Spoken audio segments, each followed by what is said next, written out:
puso sa mga biyaya at pagpapala na pinagkalooban niyo sa amin.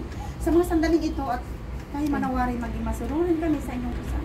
Halimbawa at aral, mag-alinawa sa lahat ng mga tao.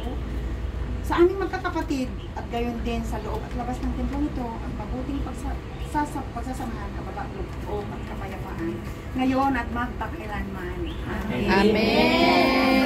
Congratulations po for 3 years. Congratulations sa matagumpay anibersaryo. Tuloy ate. Ayan yan ang Facebook mo. Dang figurasyon. Sige.